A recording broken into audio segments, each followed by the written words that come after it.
민수기 17장입니다. 민수기 17장에는 하나님께서 이렇게 이스라엘 백성들한테 이 큰 재앙이 있고 난 다음에 12개의 지팡이를 가져오게 하십니다. 각 지파대로 그 우두머리가 가지고 있는 그 지팡이를 하나씩 갖고 오도록 해서 그 지팡이를 지성소 안에 언약궤 앞에 그 지팡이를 이렇게 두게 합니다. 그리고 다음날 그 지팡이에 일어난 변화, 어떤 변화가 있는지 그 변화가 있는 지팡이를 그들에게 상징적으로 보게 합니다. 근데 그 다들 지팡이를 가지고 와서 여호와의 언약궤 앞에 놔뒀는데 아론의 지팡이에만 그 이상한 변화가 일어납니다. 뭐냐면 움이 돋고 순이 나고 꽃이 피어서 살구 열매가 열렸더라. 이 살구 열매까지만은 알몬드, 이건 뭐 우리는 또 알몬드로 이렇게 번역이 됩니다. 그 알몬드 열매가 열렸더라. 그 보통 우리 지팡이로 쓸 때 이 지팡이는 살았는 그 나무라도 자르고 따듬고 오래 쓰면은 뭐 싹이 난다는 게 불가능한 거죠. 다 죽었던 그런 나무입니다. 그런데 이것이 지성소 앞에 갖다 놓으니까 죽었던 것이 살아납니다. 물을 공급받을 때도 없는데 물이 공급받으지. 물이 공급받은 뭐 죽은 나무가 썩기만 하지 물 갖고 무슨 변화가 있겠습니까? 그런데 이것은 뭐냐면 그 안에 세포 조직들이 물과 함께 다들 다시 회복돼 가지고 살았다는 겁니다. 그리고 이 생명작용을 하기 시작하는 겁니다. 그 안에서 그래서 순이 나는 것도 그렇고 그리고 꽃이 피는 것도 그렇고 죽은 나무가 꽃이 핍니다. 그리고 거기에 또 그게 변화되더니 열매가 열렸어요. 이게 계절 시간적으로도 이게 맞질 않죠. 움이 돋고 순이 나고 그리고 꽃이 피고 또 지고 열매가 맺으려면은 이게 한 1년이 돼야 되는 거 아니겠습니까? 봄부터 시작해서 여름, 가을 돼야만이 이 변화를 볼 수 있는데 그냥 그 밤에 누구 자고 나니까 이 변화가 일어나 버린 겁니다.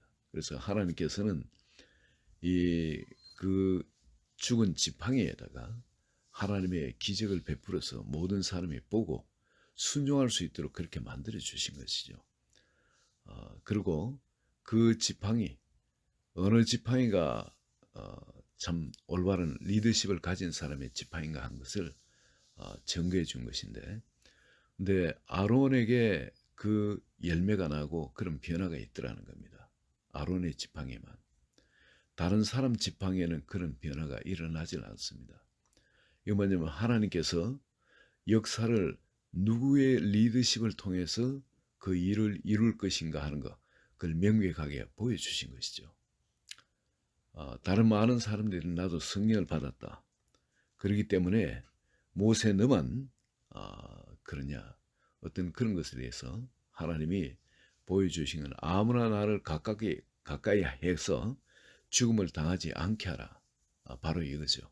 즉 이 말은 구약의 말씀이고 신약에 들어오면은 누구든지 하나님께 나오는 자마다 죄를 깨끗이 회개하고 그리고 구별되면은 하나님께서 만나 주시고 아론의 지팡이처럼 우리 리더십을 통해서 그렇게 우미 돋고 싹이 나고 또 꽃이 피고 열매가 맺는 그런 일들을 일으켜 주시겠다는 거죠. 우리가 온전히 주님 앞에 회개하고 그리고 주님과 연합해 살기만 하면 우리 삶에서는 우리가 걱정할 것이 없는 겁니다. 하나님이 자기 자신의 일을 우리를 통해서 일하가시는 겁니다. 내가 아무리 죽은 나무 가지에 이거 뭐 열매를 맺으려고 노력해본다. 그 열매가 맺겠습니까? 꽃이 피도록 아무리 물을 주고 가가도 이 꽃이 핍니까?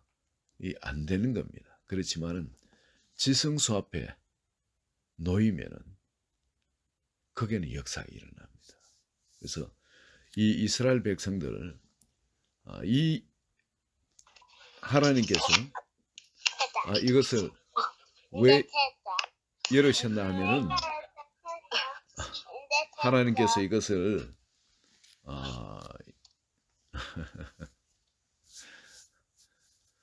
왜 이거 아론의 지팡이에 이렇게 싹이 나게 하고 꽃이 피고 열매가 맺도록 하면서 사람들한테 그걸 보게 했냐면 지팡이 너희 지팡이 다 갖고 가라 하면서 그걸 하셨다면은 이 지성소에 오는 자마다 즉 하나님께 가까이 하는 자마다 하나님한테 복을 받는 것보다는 하나님께 재앙을 받는 거예요. 우리가 다 이렇게 하나님을 가까이 하는 자마다 이렇게 재앙을 당하니까 우리가 어떻게 해야 됩니까? 그렇게 물었을 때 하나님께서 이런 답을 주신 겁니다. 그래서 그 다음에 이제 17장이 아닌 18장에 가면은 이제 레위 지파들 그러니까 제사장들은 어떻게 주님을 섬겨야 된다 하는 것 그걸 이야기를 하고 있습니다. 우리 그리스도인들이 하나님을 오늘날도 역시 마찬가지예요. 예수 그리스도를 믿고 난 다음에 그리고 하나님을 잘 섬기면은 분명히 하나님 복을 주십니다. 그것도 뭐 상상도 못할 엄청난 복을 주십니다. 그런데 우리가 이 하나님을 잘못 죄 가운데 계속 하나님을 추구하고 하면은 하나님께서 이스라엘 백성들에게 광야에서 훈련 가운데 그들에게 재앙을 내리셨던 것처럼 오늘날 우리에게도 우리가 바로 깨달을 수 있도록 바로 인도하기 위해서 하나님께서 그런 역사를 하신다는 겁니다. 그렇다고 해서 정말 그 구약에처럼 그렇게 무지막지하게 하나님이 그래 하시지는 않지만은 그 신약에서도 우리가 깨달을 수 있도록 분명히 깨달을 수 있도록 길이 닦는 곳에는 먼저 우리 마음속에 기쁨이 없습니다. 천국에 기쁨이 없고 우리 속에 생명의 생수가 솟아나질 않습니다. 거긴 가도 아무리 뭘 해도 답답함이 있고 뭔가 불안하고 안정이 없어요. 안식이 없습니다. 마음의 안식이. 그러나 정말 하나님을 바로 가까이 하는 사람은 그 마음에 일단 하나님께서 평강을 주십니다. 마음에 먼저 평안을 주시고 마음에 모든 것에 대한 그 눈을 바꿔주십니다. 그래서 모든 것에 대해서 부정적으로 보질 않고 긍정으로 보기 시작합니다. 하나님이 함께 계시니까 이제 믿음이 오기 때문에 우리 마음 속에서 이제 모든 것에 대해서 이제 긍정으로 해석이 되기 시작하는 거예요. 바깥에 변화된 건 하나도 없습니다. 그런데 오히려 마이너스 상황이 더 일어나더라도 그 하나님 때문에 우리 마음에는 소망이 점점 견고하게 되어집니다. 하나님이 마이너스를 경험한 만큼 골이 깊으면은 산도 그만큼 높은 겁니다. 그거는 법칙이에요. 그러니까 하나님께서 나를 이렇게 다운시키셨다면은 하나님께서 반드시 또 업시키신다. 업시키시면 그만큼 더 좋은 것이 온다. 이 어떤 문제가 크면 클수록 거기에 대한 간증거리는 더 큰 간증거리가 주어진다는 겁니다. 그래서 아무리 부정적인 환경일지라도 이걸 긍정으로 보게 되고 이것을 소망 가운데 이것을 보게 됩니다. 그러다 보니까 내 마음속에 불안, 염려, 근심, 걱정, 두려움 뭐 등등 이런 것으로 인해서 막 아드레날린이 나는 그런 환경, 뭐 삶의 모든 게 짜증나고 그냥 모든 게 그저 싫어지고 쉽게 피곤해지고 몸도 쉽게 병이 들기 쉬운 그런 상황에서 우리 마음 속에서 기쁨이 솟기 시작합니다. 이 세상이 줄 수 없는 그런 기쁨이죠. 왜 기뻐하는지 이유를 알 수 없어요. 이유를 대라면 이유를 댈 게 없습니다. 하나 된다면 예수님 때문입니다. 예수님의 그 말씀 때문입니다. 이 참 신기하지만은 이 죄인들은 하나님께 가까이 하고자 하는 만큼 하나님이 사람을 싫어하는 게 그 죄를 싫어하는 거예요. 그렇기 때문에 가까이 하면 가까이 할수록 우리는 저지레를 합니다. 저지를. 교회에서도 보면은 이 죄인이 하나님을 위해서 열심히 뭐 섬긴다고 교회 안에서 활동하면 활동하는 만큼 저지를 해요. 이 아는 사람들은 다 압니다. 온통 막 분탕질을 치게 됩니다. 그런데 그렇다고 해서 전에 아무것도 안 하고 저 뒤에 있는 거, 그것도 그 사람이 교회를 또 배우는 데는 또 시간이 걸리죠. 그렇지만은 하나님은 죄인인 우리가 죄를 회개하고 한 걸음 한 걸음씩 하나님을 알아가는 자리로 나오는 거, 그 너무너무 기뻐하십니다. 그리고 하나님께서 우리가 그런 교제, 정말 너 나가 없는 생명 안에 그 교제를 위해서 자기의 모든 것을 주시고 우리를 찾아오신 분이거든요.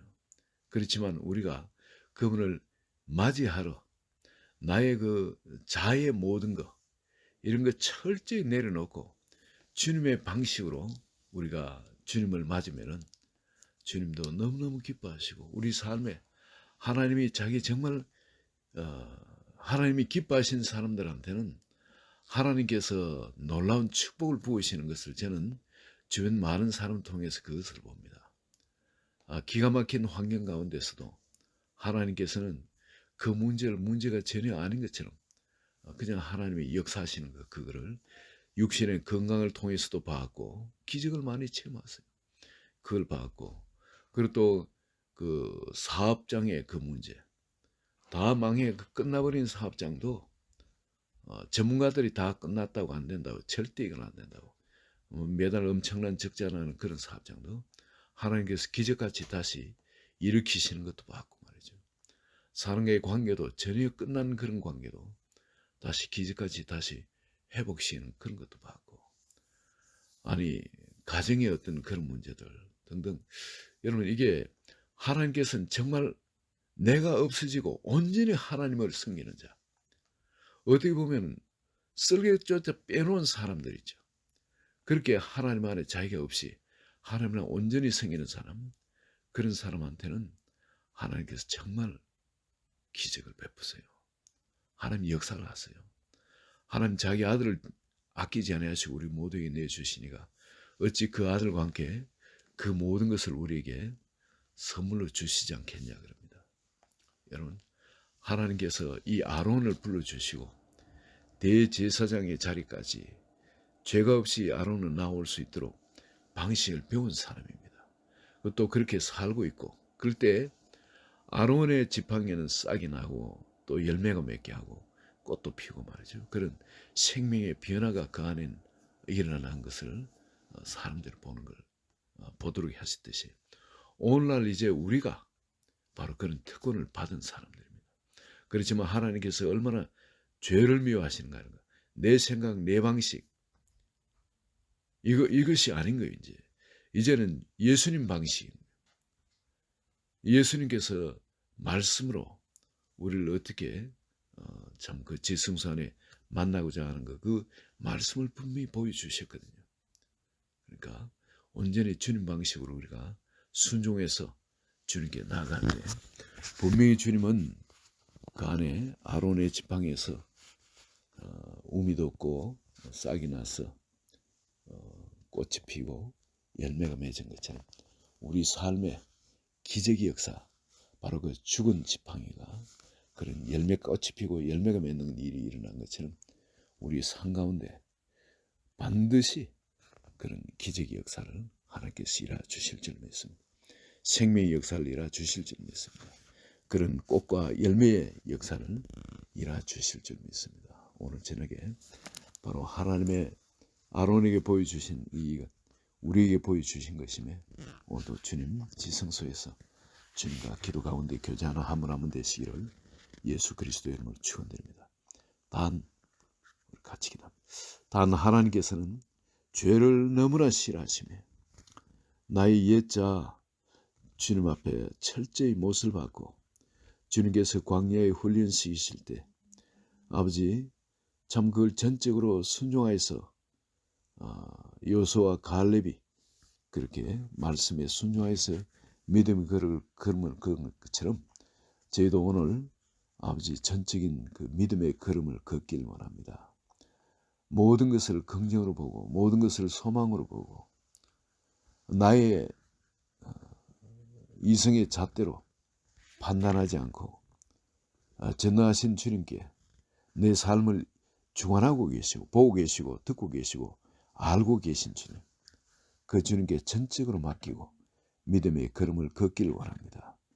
주님, 오늘도 순적이 인도하여 주시고 오늘 저녁 이 기도 시간에 한 번 한 번 깊이 지성소에서 만나 주시옵소서. 예수 그리스도의 이름으로 기도합니다. 아멘.